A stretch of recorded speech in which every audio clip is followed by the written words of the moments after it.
Storm, al igual que otros famosos personajes como Nightcrawler o Colossus, fue introducida por primera vez en el ya histórico Giant Size X-Men número 1, one shot que buscaba relanzar a la colección de los X-Men que había sido cancelada hace un par de años atrás por bajas ventas.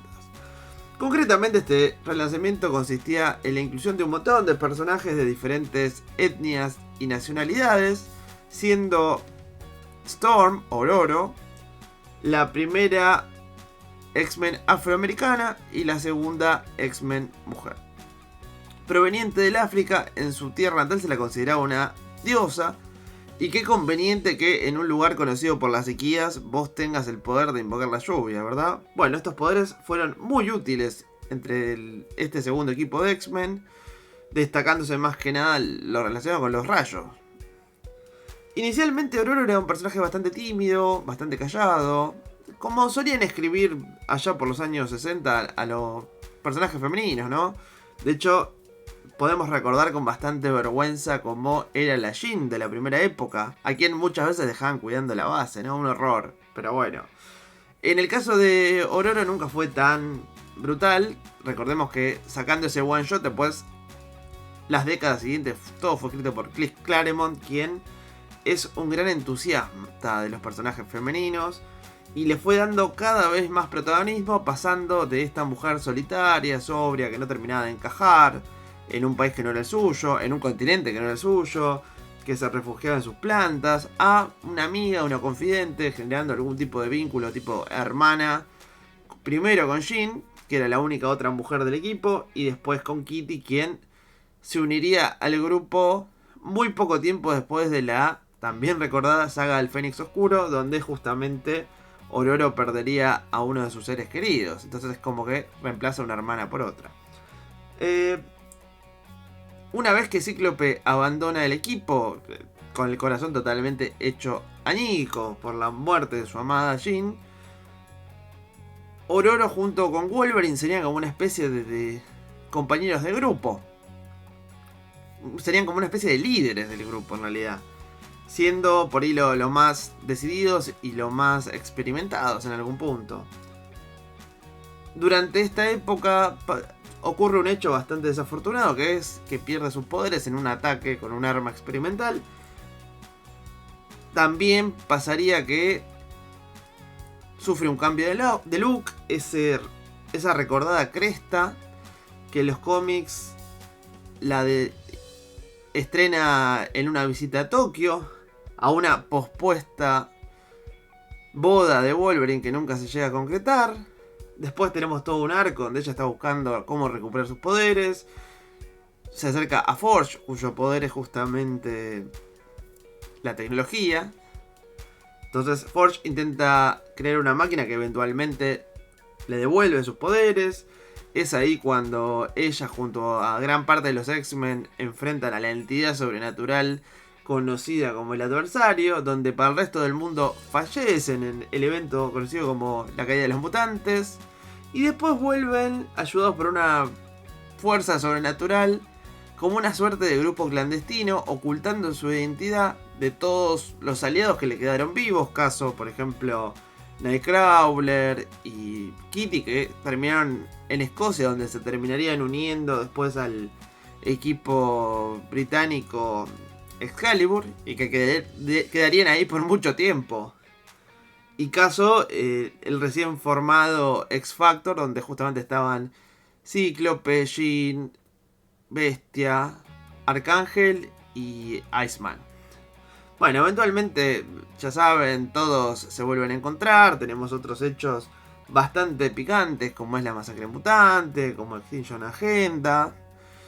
Y de esta manera ya nos estamos acercando a los 90, momento que ya saben, para las colecciones mutantes es sumamente importante. Otra historia por ir a resaltar es la que tiene con los Morlocks durante estos periodos también.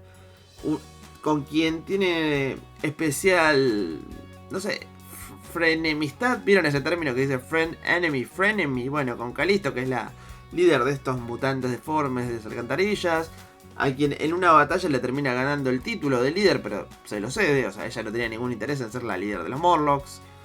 sencillamente era una demostración de poder, pero queda ahí como un vínculo entre ellas dos y con los Morlocks en general, que recurren a Tormenta pues cada vez que pasa algo, caso por ejemplo la masacre mutante. Como dije antes, nos terminamos acercando a los 90. Hay un evento que es la saga de la isla Muir, donde aparece una figura del pasado de Tormenta, que no es otro que el Rey Sombra, un psíquico enemigo de Javier que le había estado explotando de niña y que, bueno, le hacía robar. Básicamente como pasa lamentablemente en muchos países del tercer mundo, que usan a niños que por ahí entran dentro de vacíos legales para que hagan lo que los adultos no pueden, pues si no irían presos.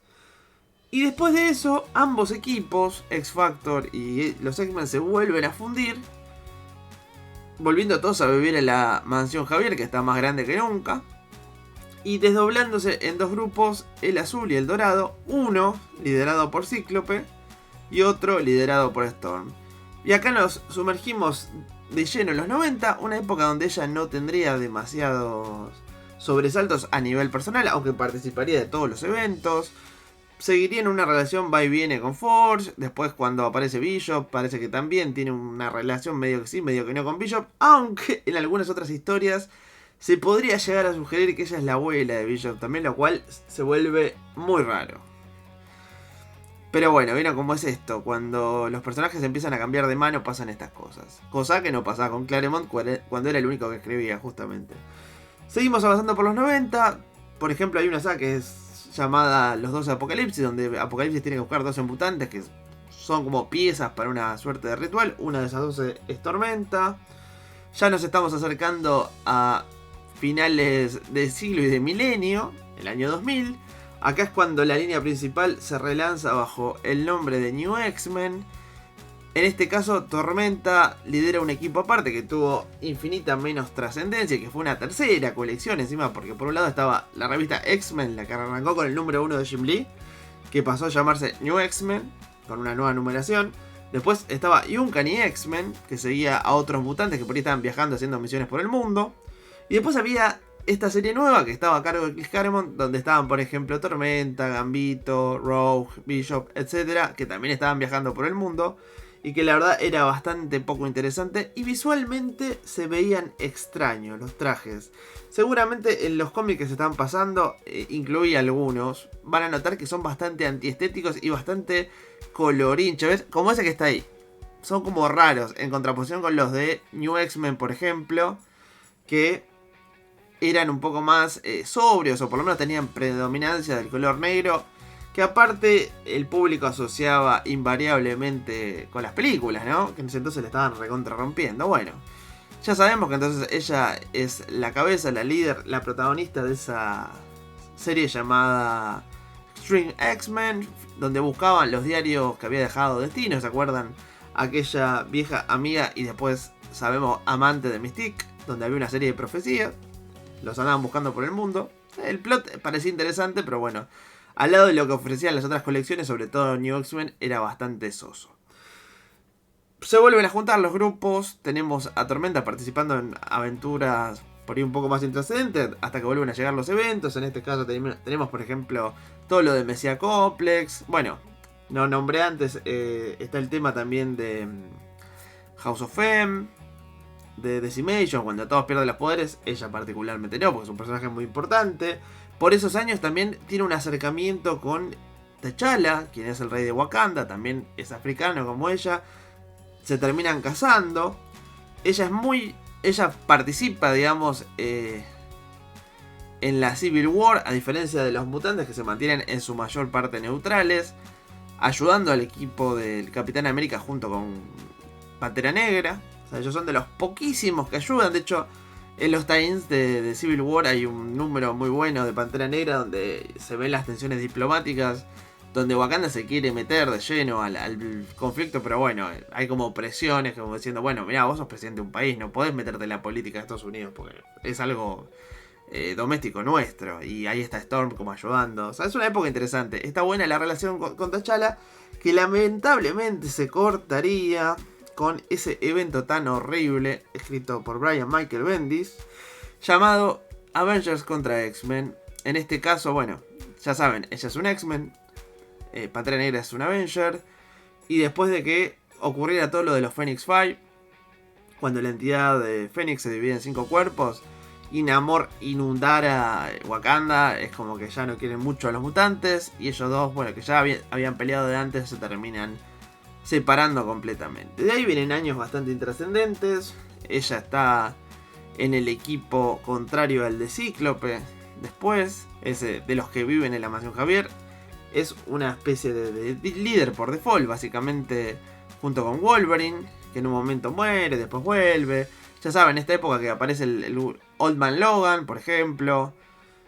Tiene como una especie de romance con Old Man Logan en una época, hasta que llegamos al periodo Krakoa, donde es una de las figuras más relevantes. Y bueno, creo que hasta acá llega nuestro lindo recorrido. Creo haber cubierto todo lo más importante. O desde ya, en el afán de ser sintético, me comí alguna cosa, seguro. Pero para eso están los comentarios y ahí es donde ustedes pueden completar. Si alguien realmente me marca algo importante que haya dejado fuera, obviamente lo fijo para que lo vayan leyendo todos los que vienen. Sin decir mucho más, me voy a despedir. Ya saben, si les gustó el video les voy a pedir un like, así este video se posiciona muchísimo mejor en los algoritmos de YouTube y lo ve más gente, que es la idea, difundir. Y si justo es tu primer video con Papalópolis, te invito a que te suscribas, así puedes ver el resto de los episodios que componen esta hermosa colección llamada Cómics en el Recuerdo. Hasta la próxima.